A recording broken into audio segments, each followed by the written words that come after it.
Bom, pessoal, eu quero falar hoje com vocês sobre uma expressão que é bastante conhecida, que é a expressão olho por olho, né? Não sei se você sabe, essa expressão foi citada por Jesus em Mateus capítulo 5, verso 38, e essa expressão também está na lei de Moisés, a lei que Deus deu a Moisés e ao povo de Israel, em Êxodo capítulo 21, verso 24. Eu quero trazer para nós essa expressão para a gente poder trazer um entendimento correto sobre essas palavras aqui, que a gente ouve tanto, mas às vezes a gente tem uma compreensão um pouco equivocada. A gente normalmente acha que essa frase aqui significa o seguinte, que até determinado momento Deus permitiu que a gente se vingasse, Deus permitiu que a gente desse o troco, né? Deus permitiu que a gente revidasse aqueles que porventura tentassem algo contra nós. E aí a gente vai perceber, olhando aqui para o capítulo 5 de Mateus, no verso 38 em diante, que Jesus está dizendo o seguinte: ouviste o que foi dito, olho por olho e dente por dente. E aí nos versos seguintes ele vai dizer: se alguém bater na tua face, você vira a outra, né? Dá a outra. Se alguém te pedir a túnica, você dá a capa. Se alguém pedir para você andar uma milha, você anda duas. Se alguém te pedir algo, você não vira as costas para essa pessoa. Enfim, isso fortalece a impressão de que parece que Jesus está cancelando o ensinamento de olho por olho. Não vale mais, é como se ele estivesse dizendo, não vale mais olho por olho e dente por dente. E aí a gente cria essa concepção. Mas eu quero te mostrar que esse entendimento não é um entendimento tão correto sobre a expressão olho por olho, dente por dente. Então, para a gente poder entender isso aqui, a gente precisa não só analisar Mateus 5,38, mas a gente precisa olhar também Êxodo 21, 24. Eu quero fazer isso aqui rapidinho com vocês. Se a gente voltar, então, lá na lei que Deus deu ao povo, a gente vai perceber que é aqui que Deus fala, olho por olho, dente por dente, mão por mão, pé por pé. Primeira coisa que a gente precisa observar, vamos olhar aqui o contexto anterior, verso 22, vai dizer o seguinte: e pagará segundo o arbítrio dos juízes. O que é que isso tem a ver? Por que eu estou chamando sua atenção para isso? Porque aqui Deus está mostrando que essas leis, esse contexto aqui é um contexto que traz para si a autoridade dos juízes. Então, elas eram praticadas dentro de um cenário, digamos assim, de um tribunal, de um julgamento, tá? Então, nunca foi permissão de Deus ou ensinamento de Deus que você poderia por si só, ou de que alguém, que o povo de Israel poderia por si só buscar a própria vingança. Isso nunca foi ensinado ou permitido por Deus. Deus é um Deus coerente, Deus ensina a mesma coisa do início ao fim, tá bom?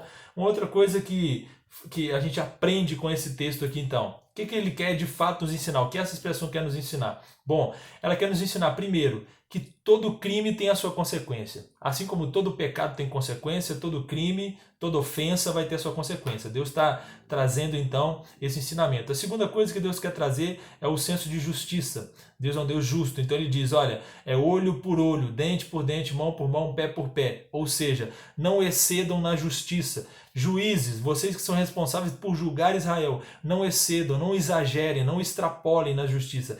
Nem é menos, nem mais. É exatamente aquilo que a pessoa merece pelo seu crime. Essas leis são consideradas leis, a gente chama de leis civis. Tá, a gente classifica assim. Depois a gente pode, num outro momento, conversar um pouco mais sobre a lei, sobre o Antigo Testamento, mas aqui eu quero destacar isso. Essa lei é considerada como as leis civis. Essas leis serviam para regular a vida social de Israel. Então, vocês podem agir assim com o outro e tal, e se alguém ofender o seu irmão, vai pagar, vai ter um crime, vai ser crime e vai pagar por isso, tá? Então, beleza. O que fortalece a nossa ideia de que Deus nunca ensinou que a vingança é um caminho, a gente pode utilizar aqui Levítico 19:18. Não te vingarás, nem guardarás ira contra os filhos do teu povo, mas amarás o teu próximo como a ti mesmo. Eu sou o Senhor. Olha só o que Levítico 19:18 está ensinando. Não te vingarás, não guardarás ira, ame o teu próximo como a ti mesmo. Palavras que o próprio Senhor Jesus utilizou quando lá no Novo Testamento está falando sobre os principais mandamentos. Ele vai citar o Antigo Testamento. Isso só aponta para nós e só prova para nós que Deus ensina sempre a mesma coisa. Deus está em sintonia do início ao fim. De Gênesis a Apocalipse, nós estamos vendo o mesmo ensinamento. Então, de maneira nenhuma, Mateus 5,38 está ensinando algo diferente. De maneira nenhuma, Mateus 5,38 está tentando desfazer o que foi ensinado lá atrás. Não. Então, qual que é o grande problema aqui? O que gerou, o que motivou Jesus a trazer essa explicação? É um problema de interpretação, tá? O grande problema foi um problema de interpretação.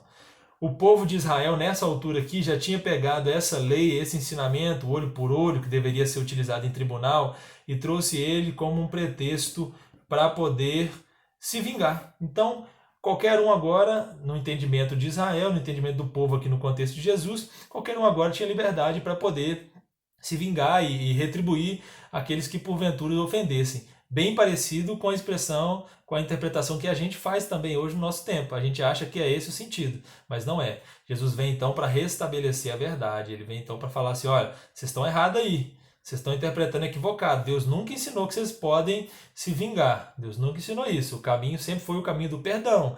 O caminho sempre foi o caminho que abandona a vingança. A exemplo disso, a gente pode olhar para um comportamento até antes da lei, que é o comportamento de José, que vale a pena citar. José poderia ter retribuído seus irmãos com o mal, e ele retribui seus irmãos com o bem. A gente pode olhar para o exemplo do Novo Testamento, o exemplo de Estevão, que estando ali quase, né, sendo apedrejado, quase morrendo, Estevão vai e retribui o povo com o bem, orando por eles, falando, Pai, perdoe porque eles não sabem o que fazem. E o exemplo máximo que nós temos é o exemplo de Jesus, da cruz e do Evangelho. O Evangelho estampa para nós essa mensagem de graça da parte de Deus, essa mensagem de misericórdia da parte de Deus e de perdão. O nosso Senhor não se vingou derramando a sua ira sobre nós, né? Ele derramou essa ira sobre o próprio Filho. Jesus é esse que sofre, que toma um tapa e dá outra face. Jesus é aquele que dá não só a túnica, mas a capa. Ele se entrega por inteiro em favor dos seus. Jesus é esse que abre mão dos seus próprios direitos para morrer por nós. É esse o ensinamento da palavra de Deus. Então, a gente não pode nunca achar que em algum momento da história Deus aceitou a vingança como um caminho. Nunca foi esse o ensinamento de Deus. O desafio do Evangelho para nós é que a gente caminhe pela graça, é que a gente exerça misericórdia e é que a gente pratique da mesma forma como o nosso Senhor Jesus, que a gente pratique o perdão. Que o Senhor nos abençoe e que você seja desafiado por essa verdade. Fique com Deus e até a próxima.